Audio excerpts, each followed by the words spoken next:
Hello students, welcome to my channel. Today we will discuss the topic asexual reproduction. So in our last video, we have discussed the importance of variation. What was variation and what was the importance of variation. So today we will discuss the asexual reproduction. So firstly, what is the definition of reproduction? Reproduction means the formation of the new individual from the existing one. Re means again and production means the formation. So why there is the need of the reproduction? Because if reproduction not takes place, then a particular species on this earth, after the lifespan of that species, that will extinct from the earth, and there will be the no maintenance of continuity of life. Now the types of reproduction is of two types. First is the asexual reproduction and second is sexual reproduction.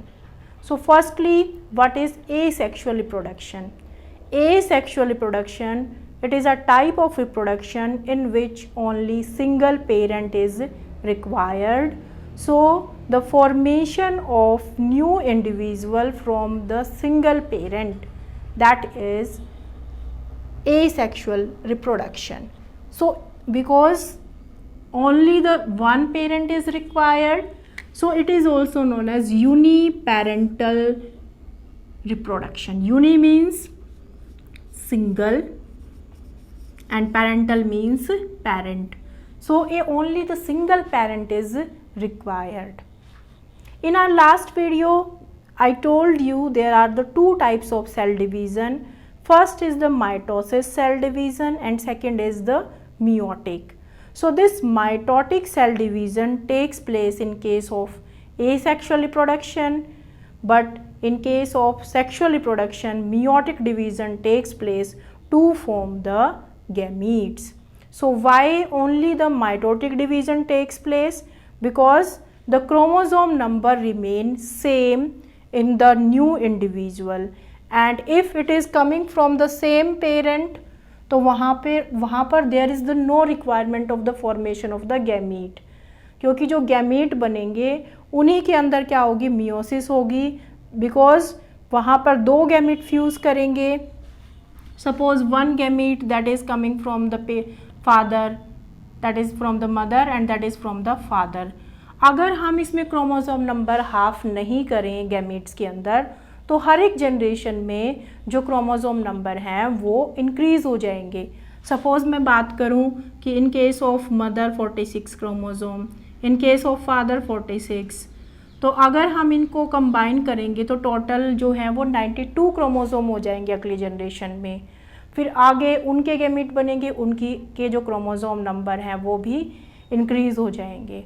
So to maintain the chromosome number, there is the need of meiosis in case of sexual reproduction. But in case of asexual reproduction, the new individual is formed from the single parent. तो उसी parent के से आएगा तो उसके अंदर mitotic division हो जाएगा. सपोज़ अगर हम बात करें यहाँ पे इसमें 46 क्रोमोसोम है, मान लेते हैं, होते नहीं हैं इसमें, तो ये जो है पहले क्या होगा, ये डबल हो जाएगा और फिर जो दोनों के अंदर 46 और 46 रह जाएंगे. Okay, so I think you understood what type of division takes place. So in case of asexual reproduction, mitosis takes place. Now you can see here one example, that is amoeba.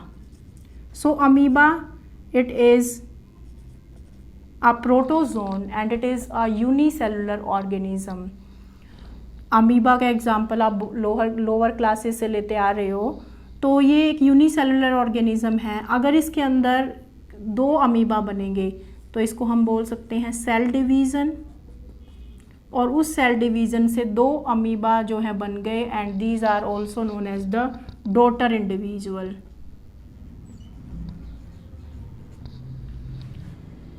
Okay, so ये यहाँ पे parent था और ये divide होके दो daughter individuals बन गए. यहाँ पर क्या हुई, सेल डिवीज़न भी हुई और रिप्रोडक्शन भी। तो ये लाइन आपको लर्न करनी है कि in case of unicellular organism the cell division and reproduction are synonym. अभी मैंने आपको बताया कि जो रिप्रोडक्शन होता है उसमें सेल डिवीज़न होगी, बट जो यूनिसेलुलर ऑर्गेनिज्म होगा उसके अंदर तो सेल डिवाइड होगी तो नया ऑर्गेनिज्म बन जाएगा। बट अगर हम ह्यूमन बींग्स की बात करें, हमारे अंदर सेल डिवीज़न होता है जिससे हमारी ग्रोथ होती है, तो क्या उससे रिप्रोडक्शन हो रहा है? नहीं। जब सेल डिवीज़न भी हो जाएगा, गैमीट्स भी बन जाएंगे, बट अगर उनका फ्यूज़न ना हो तो भी रिप्रोडक्शन नहीं होगा। सो इस बात को आपको समझना है कि in case of unicellular organism cell division is synonym to reproduction. So single parent, that is the parent, then this division of this parent into the daughter individual, and that is the definition of asexual reproduction, the formation of the new individual from the existing one. So that is the asexual reproduction or the uniparental reproduction. There is the no fusion of the gametes in case of unicellular organism. In case of not the unicellular, in case of asexual reproduction we can say. Now the types of asexual reproduction, there are the 6 types of asexual reproduction. We will discuss them separately one by one. So first, that is the fission, second is budding, third spore formation, fourth fragmentation, fifth regeneration, and sixth is vegetative propagation. So there are the 6 type of asexual reproduction, and that is different in case of different organisms. अगर हम lower organisms की बात करें, unicellular organisms की बात करें, तो उनके अंदर जो फिशन है, फ्रेगमेंटेशन है, बडिंग, ये 3 जो प्रोसेस, 3 टाइप्स की एसेक्सुअल रिप्रोडक्शन, रीजनरेशन ऑल्सो उनके अंदर होगी. Okay, so now we will discuss them separately. So first is the fission. First type of asexual reproduction is the fission. So fission means breaking or splitting. Breaking or splitting means किसी 2 part में टूट जाना, उसको हम बोलेंगे fission. So what is the fission? Breaking of the parent body into the 2 daughter individual, that is fission. जैसे हम example ले सकते हैं अमीबा का. जैसे ये अमीबा है, अमीबा के अंदर इस तरह से ये डिवीज़न होगा और ये 2 डॉटर इंडिविजुअल्स में ब्रेक हो जाए तो हम इसको बोल देंगे fission. Now types of fission, binary fission and the multiple fission. Binary fission में क्या होगा? There are the 2 daughter individual, 2 daughter individual are formed. So the splitting of the parent body into 2 daughter individual, that is the binary fission, and it is irregular. Irregular means it can occur in any plane. Any plane कैसे means, जैसे अगर आपके पास एक lemon है, उस lemon को आप इस तरह से कट करो, इस तरह से कट करो, इस तरह से कट करो या इस तरह से कट करो, किसी भी तरह से आप इसको कट कर सकते हो, किसी भी प्लेन में आप इसको कट कर सकते हो, तो उसको हम बोलेंगे binary fission. So the splitting of the parent individual into daughter, into 2 daughter individual, that is binary fission. And example of binary fission is amoeba. Amoeba के अंदर क्या होता है? Binary fission.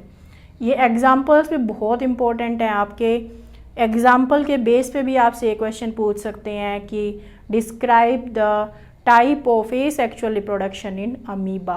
Okay, so next multiple. Multiple आपको पता ही चल रहा होगा इस टर्म से. Multiple means more than 1. So multiple fission, splitting of parent individual into more than 2 daughter individual. That is known as multiple fission.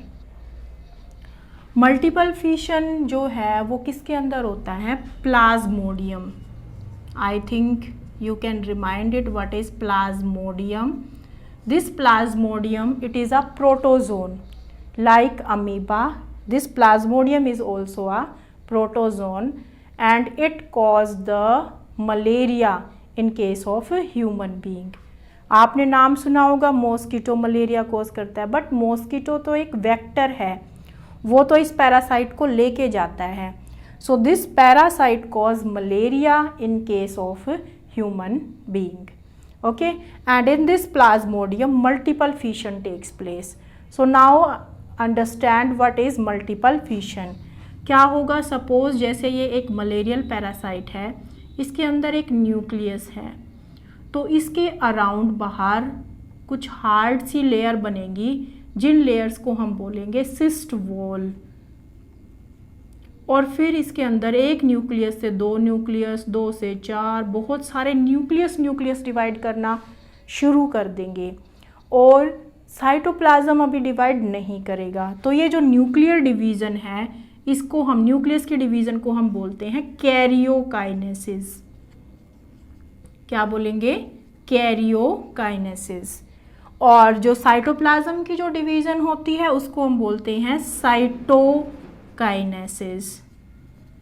तो इसमें क्या होता रहेगा? कैरियोकाइनेसिस होता रहेगा, न्यूक्लियस डिवाइड करते रहेंगे, बट अभी साइटोकाइनेसिस नहीं होगा। मोस्टली जो ऑलमोस्ट सभी सेल फॉलो करती हैं उनमें पहले तो जैसे ये अमीबा है, इसके अंदर एक न्यूक्लियस है, ये न्यूक्लियस पहले डिवाइड करेगा, तो क्या हो रहा है? ये कैरियोकाइनेसिस। फिर बाद में साइटोप्लाज्म भी डिवाइड कर गया, दो अमीबा बन गए। बट इसमें ये बिल्कुल इकट्ठा चल रहा है, लेकिन इसमें ऐसा नहीं है। इसमें पहले न्यूक्लियस, बहुत सारे न्यूक्लियस बनेंगे, क्योंकि यहाँ पे मल्टीपल ऑर्गेनिजम्स बनने हैं। तो वो कैसे बनेंगे? जब बहुत सारे न्यूक्लियस बन जाए और फिर उन न्यूक्लियस को अपना एक साइटोप्लाज्म भी मिल जाए। तो फर्स्टली कैरियोकाइनेसिस, फिर ये जो सिस्ट वॉल है ये ब्रेक हो जाएगी और यहाँ से बहुत सारे मलेरियल पैरासाइट निकलेंगे और अब इन मलेरियल पैरासाइट्स को इनका साइटोप्लाज्म भी मिल जाएगा, बहुत सारे मल्टीपल ऑर्गेनिजम्स बनेंगे। So it is known as the multiple fission. So the splitting of the parent individual into multiple organism, that is the multiple fission. And example क्या हो जाएगा? Malarial parasite plasmodium. इसमें amoeba का example भी आता है कि अमीबा जो एडवर्स कंडीशन में, अगर कंडीशन फेवरेबल ना हो, उसको फूड अच्छे से ना मिले या उसके बाहर का जो एनवायरनमेंट सही नहीं होता, तो अमीबा भी एडवर्स कंडीशन में तो करता है मल्टीपल फिशन, और नॉर्मल कंडीशन में अमीबा के अंदर क्या होगा? Binary fission. अब हमने बात करनी है जो ये फिशन है इसकी टाइप्स की। तो फिशन जो है उसकी टाइप हो गई बाइनरी फिशन। अब इस बाइनरी फिशन की भी फर्दर टाइप है। First is transverse binary fission and second is longitudinal binary fission. Transverse बात जो अगर हम करें, अगर मैं इस मार्कर को ऐसे हॉरिजॉन्टली इसको कट करूँगी तो इसको हम बोलेंगे ट्रांसवर्स प्लेन, और अगर मैं इसको इस तरह से कट कर रही हूँ तो इसको हम बोलेंगे लॉन्गिट्यूडनल प्लेन। तो अगर किसी ऑर्गेनिज्म के अंदर ट्रांसवर्स डायरेक्शन में स्प्लिटिंग होगी तो उसको हम बोल देंगे ट्रांसवर्स बाइनरी फिशन, और अगर लॉन्गिट्यूडनल डायरेक्शन में होगी तो उसको हम बोलेंगे longitudinal binary fission. Now let us understand with the help of a diagram.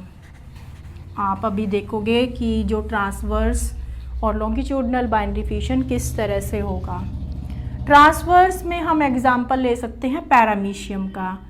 आपने पैरामीशियम का डायग्राम भी देखा होगा लोअर क्लास में, 9th क्लास में आपने प्रोटोजोन्स जहाँ पढ़े हैं वहाँ पे था ये डायग्राम इस तरह से। There are the cilia present on here, the mouth cavity is there, cytopharynx, this is the macronucleus, micronucleus. So you can label also cilia are there, that cytopharynx, nucleus, food vacuoles are there, contractile vacuole are also there. तो अगर हम इसको, इस paramecium को अगर हम इस तरह से कट करें, हॉरिजेंटली कट कर दें हम इसको, तो ये दो डॉटर इंडिविजुअल्स के अंदर क्या हो जाएगा, ब्रेक हो जाएगा.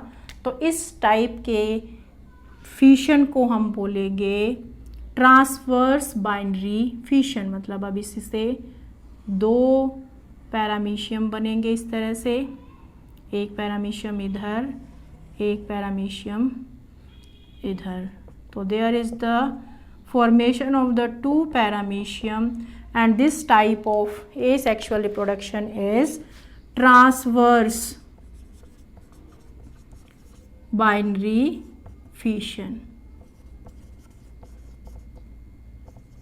I think you understood. That is the transverse binary fission. अब उसके बाद हम बात करेंगे लॉन्गिट्यूडनल की. लॉन्गिट्यूडनल मीन्स अगर उसको लॉन्गिट्यूडनल डायरेक्शन में अगर हम कट करेंगे या उस टाइप का जो बाइनरी फिशन होगा उसको हम बोलेंगे लॉन्गिट्यूडनल बाइनरी फिशन. तो इसमें हम एग्जांपल ले सकते हैं यूग्लिना का. यूग्लिना जो है वो इस तरह से होता है. ये भी एक प्रोटोजोन है, फ्लैजेला इसमें होगा. इसके अंदर एक ख़ास बात ये होती है कि in the presence of light it act as autotrophic, क्योंकि इसमें क्लोरोफिल लाइक जो फोटोसिंथेटिक पिगमेंट होता है जो ग्रीन प्लांट्स में होता है, तो ये फोटोसिंथेसिस कर सकता है in the presence of light, but in the absence of light it act as heterotrophic. So इसके अंदर जो अगर हम ये एक हम बोल सकते हैं that is the Euglena. Euglena इसके अंदर यहाँ पे एक न्यूक्लियस होगा, ये दैट इज़ द फ्लैजेला. और अगर हम इसको किस तरह से कट करें, इस तरह से अगर हम इसको कट करते हैं, so there is the formation of the two, जैसे इस तरह से ये यूग्लिना है.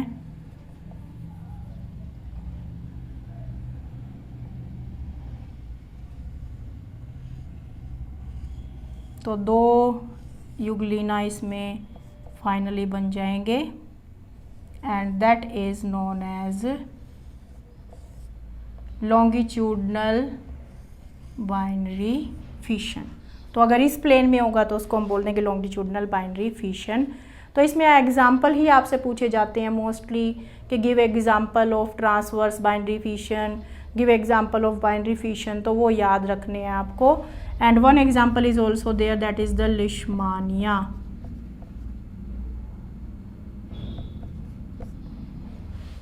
ओके, ये भी एक प्रोटोजोन है. आफ्टर दैट मल्टीपल फिशन तो हमने पढ़ ही लिया कि मल्टीपल फिशन में क्या होगा, जो एक मलेरियल पैरासाइट है उसके अंदर मल्टीपल फिशन होगा. और यू कैन सी कि ये एक मलेरियल पैरासाइट है. इस मलेरियल पैरासाइट के अंदर स्टार्टिंग में एक न्यूक्लियस है, that is the malarial parasite. तो इस मलेरियल पैरासाइट के अंदर बहुत सारे जो न्यूक्लियस हैं वो बनेंगे. एक सिस्ट वॉल अराउंड हो जाएगी इसके बाहर और बहुत सारे जो न्यूक्लियस हैं वो बन जाएंगे. तो इस प्रोसेस को, जो न्यूक्लियस इसमें बन रहे हैं, इस प्रोसेस को हम बोल देंगे कैरियोकाइनेसिस. और फिर उसके बाद बहुत सारे न्यूक्लियस बनने के बाद ये सिस्ट वॉल ब्रेक हो जाएगी और बहुत सारे जो न्यूक्लियाई हैं उनको उनका साइटोप्लाज्म भी मिल जाएगा. तो इस प्रोसेस को हम बोलेंगे साइटोकाइनेसिस.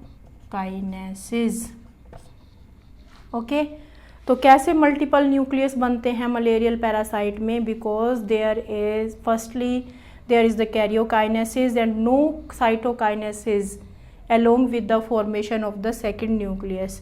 जनरली हम पढ़ते हैं एक न्यूक्लियस से दो न्यूक्लियस बनेंगे तो साथ में साइटोप्लाज्म भी जो है वो डिवाइड कर जाता है. So that is the multiple fission in case of malarial parasite. After that हम बात करेंगे सेकेंड टाइप जो है हमारी, दैट इज़ द बडिंग. तो ये जो फिशन है ये यूनिसेलुलर ऑर्गेनिजम्स में, लोअर ऑर्गेनिजम्स के अंदर ये इस टाइप की जो रिप्रोडक्शन है वो होती है। तो एग्जाम्पल से भी आपसे पूछ सकते हैं कि describe the type of asexual reproduction in case of Euglena, in case of amoeba, so that you can answer. After that, the second is the budding. So you have heard about hydra. Hydra भी के बारे में भी आपने सुना है और east के बारे में भी। तो हाइड्रा किससे बिलोंग करता है? Hydra belongs to coelenterate phylum, coelenterata, and yeast that is a fungi and it is unicellular fungi. Unicellular means कि एक ही सेल होगी इस फंजाई के अंदर। ओके, तो व्हाट इज बडिंग? बडिंग में क्या होता है? A small outgrowth is arising from the parent individual and then this growth grow in size and finally it detach from the parent body. So that is the budding, and this budding is due to the mitotic division. Some special type of cells are present and they grow mitotically, and due to this cell division there is the growth of that bud. These cells are known as the regenerative cells. तो हम इसमें example ले सकते हैं hydra का। जैसे hydra का जो स्ट्रक्चर होता है वो इस तरह से होता है, टेंटिकल्स, यहाँ पे माउथ होता है हाइड्रा का, that is the mouth, and these are the tentacles. इन टेंटिकल्स की हेल्प से हाइड्रा जो है अपने फूड को कैप्चर भी करता है और ये लोकोमोशन में भी हेल्प करती हैं। तो that is the parent hydra, और इस पेरेंट हाइड्रा से जो एक बड है वो डेवलप होनी शुरू होगी, मीन्स बडिंग टेक्स प्लेस और the bud, and that is due to some regenerative cells के अंदर, रीजनरेटिव सेल्स के अंदर माइटोटिक डिवीज़न होगा, एंड फाइनली जो ये बड है वो साइज़ में थोड़ा सा और ग्रो कर जाएगी, इसके भी जो टेंटिकल्स हैं निकल जाएंगे, जिसको हम बोलेंगे डॉटर हाइड्रा। और ये डॉटर हाइड्रा फिर आगे अब जो पेरेंट इंडिविजुअल है उससे बिल्कुल ही अलग हो जाएगा, that is the daughter and that is the parent. So it is known as budding. So I think you understood what is budding. So second example, that is the yeast.